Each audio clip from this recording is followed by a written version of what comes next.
तो कहने का भाव ये पुण्यात्माओं, शास्त्र विरुद्ध साधना करने से हम बहुत हानि उठा चुके हैं। उस धानक जुलाहे कबीर जी को और भगवान मानना, ये भी एक 8वां जुबा के 10वां जुबा समझ लियो।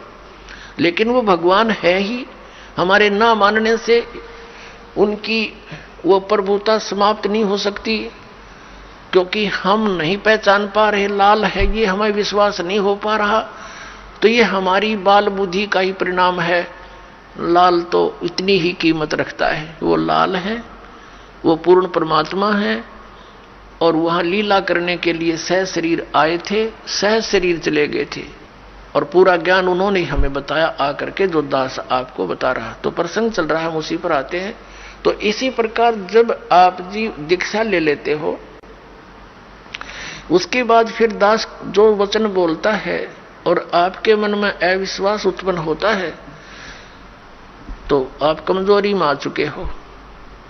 क्योंकि आप कितने दिनों से भक्ति कर रहे होगे, जब से जन्म हुआ। पवित्र हिंदू धर्म में तो शायद कोई ही व्यक्ति ऐसा होगा नास्तिक जो भगवान नहीं कहता हो या उसको नहीं मानता हो। वैसे तो मुसलमान धर्म में भी भगवान अल्लाह वो सभी मानते हैं, ईसाई धर्म में भी मानते हैं, हिंदू धर्म में भी मानते हैं। और आप कितने दिन से ज्ञान सुनते आ रहे हो, और दास जो भी ज्ञान आपको सुना रहा है, उनके एक पॉइंट को क्लियर करने के लिए 3-3, 4-4 प्रमाण देता है। और पहले आपने जो अज्ञान सुन रखा था उसका कोई सिर पैर नहीं, और आपको स्वीकार्य था। अब ये क्यों अग्रम अग्रम इतनी हो रही है आपके माइंड में, काल को ये चिंता बनी रहती है, कहीं ये इस मार्ग पर दृढ़ ना हो जा और इसका बेड़ा पार ना हो जा, तेरे हाथों से ना निकल जा। तो पुण्यात्माओं, उपदेश लेने से पहले दास ने बहुत सुविधा उपलब्ध कर रखी है। जिन दिनों में सत्संग होता, सत्संग सुन करो। फिर परमात्मा ने दया बख्श रखी है, एक पवित्र टीवी चैनल पर उसने साधना के ऊपर शाम को 8 बजे सत्संग आता है, वहां सुनते रहो।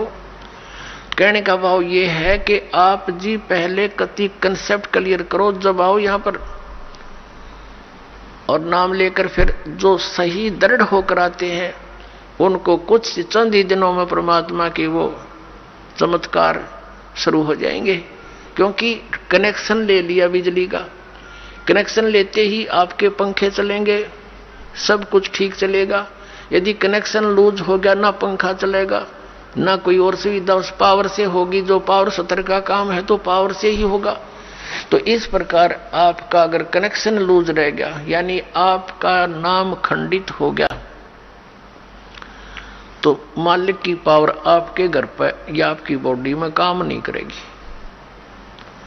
इसके लिए परमात्मा ने बताया है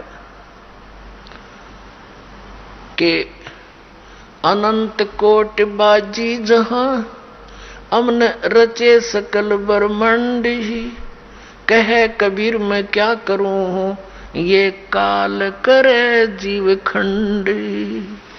कि मैं इतना समर्थ हूं। परमेश्वर कबीर जी कहते हैं अनंत कोट बाजी जहां मन रचे सकल ब्रह्मांड। और कबीर साहब कहते हैं, आदरणीय गरीबदास साहिब जी को कबीर साहब ने यह ज्ञान दिया था, ये वाणी गरीबदास साहिब जी की है, कि कबीर साहब ये कहते हैं, गरीबदास जी उसका समर्थन कर रहे हैं कि कबीर साहब ये कहते हैं कि मैं क्या करूं, युग काल मेरे से जीवों को खंड कर लेता है, इनके नाम खंड करवा के फिर मेरी पावर वहां काम कर नहीं सकती, ये ऐसा कर देता है। तो आप इसे सावधान हो। दीक्षा लेने में देरी हो जावे कोई दिक्कत नहीं, लेकिन लेने के बाद फिर ये समझ लेना हमें भगवान मिल गया, और फिर गुरु जी को परमात्मा के तुल मानना पड़ेगा, तब आपकी प्रॉब्लम सोल्व होगी। भले ही पुण्यात्मा गुरु भगवान नहीं है, ये दास क्योंकि मालिक आए थे वो तो भगवान थे ही, वो भी गुरु थे, हमने उनको भी भगवान नहीं माना, लेकिन इस दास को आपने भगवान मानकर ट्रीट करना पड़ेगा, तब आपको सफलता मिलेगी। जैसे गणित के अंदर एक प्रश्न आता है ब्याज का, ऋण का। उस ऋण के अंदर क्या होता है कि हमने मूल धन खोजना होता है, बच्चों ने मूल धन प्राप्त करना होता है, वो प्रश्न ऐसा होता है। तो उसके अंदर मानना पड़ता है, मान लीजिए मूल धन 100 रुपये, वो मूल धन 100 रुपये होता नहीं, वो तो करोड़ों की संख्या में होता है। लेकिन वो करोड़ों की संख्या की राशि वाला मूलधन हमें तभी उपलब्ध होगा जब हम 100 रुपये को मूलधन मान लेंगे। अब समझदार को संकेत बतेरा, भले ये दास भगवान नहीं है, लेकिन उस मूल धन को पाने के लिए, यानी मूल मालिक को पाने के लिए आपने गुरु जी को एज ए गॉड ट्रीट करना पड़ेगा। यूं समझ ले कि मेरे सामने आज वो परमात्मा आ जाते हैं। इस दास के स्थान पर परमात्मा स्वयं भी आए थे। आज से 600 वर्ष पहले 120 वर्ष तक हमारे डले खाकर चले गए, हमारी गालियां खाकर चले गए, जूते खाकर चले गए, क्योंकि जिस बाप का बेटा शराब पी रहा हो और पिता जाकर उसको कहता महफिल में बेटा आजा तू ना नाश करे, तो वो झगड़ा कर देता पिता के साथ, हाथापाई भी कर देता है, तेने मेरी बेइज्जती कर दी, क्योंकि होश में है नहीं, नशे में। तो हमने यहाँ काल के इस झूठे रंग की भांग पी रखी है। कबीर ये माया अटपटी सब गट आण अड़ी, और किस किस न समझाऊं या कुआ भांग पड़ी। तो यहाँ हम सभी एक का कुएं का भांग पिए फिर रहे। वो परमात्मा आता है, हम उसके भी जूते मारते हैं, उसको बुरा कहते हैं, इन नकलियों को स्वीकार करें बैठे हैं जो आसपास भी नहीं भगवान कहिए। अब कहने का दास का तात्पर्य है कि इस दास के स्थान पर ये सोच लो परमात्मा बैठे हैं, और फिर हम कैसे व्यवहार करेंगे उस भगवान से जिसके लिए हम तड़प रहे हैं।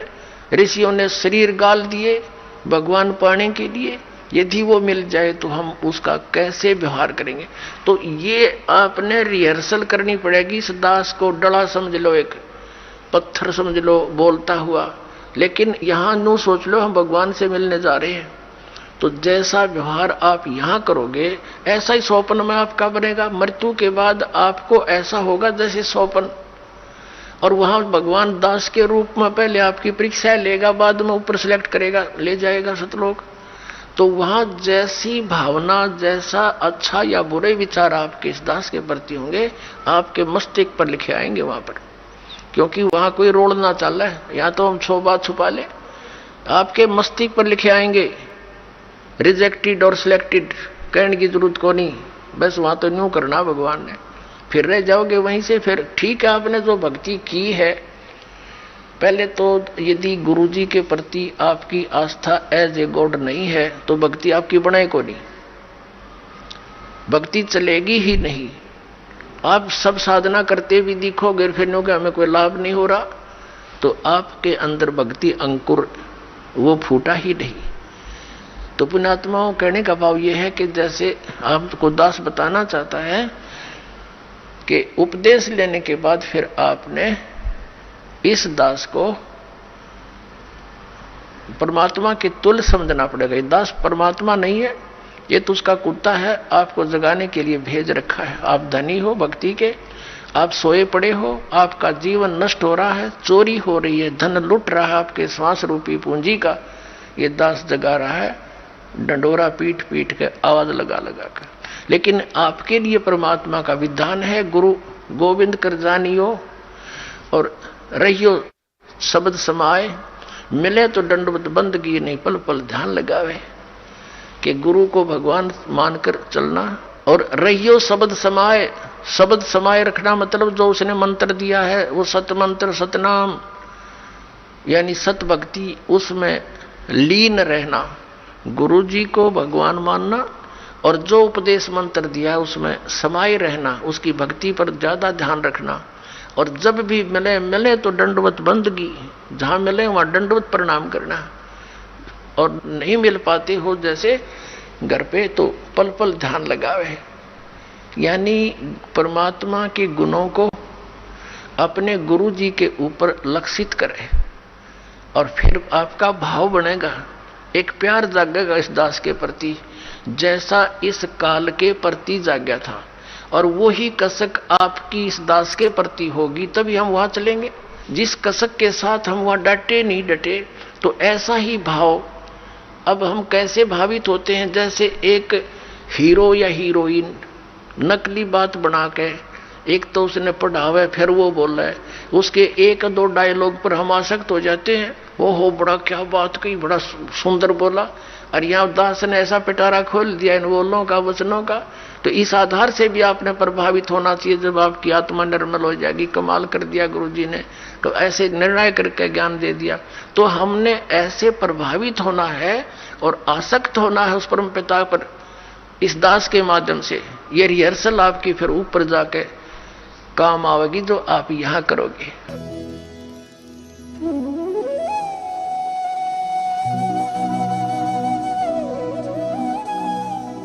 अगर आप ये वीडियो YouTube पर देख रहे हैं तो हमारे चैनल को सब्सक्राइब करें और बेल आइकन को दबाना ना भूलें। अगर आप Facebook पर ये वीडियो देख रहे हैं तो हमारे पेज को लाइक करें।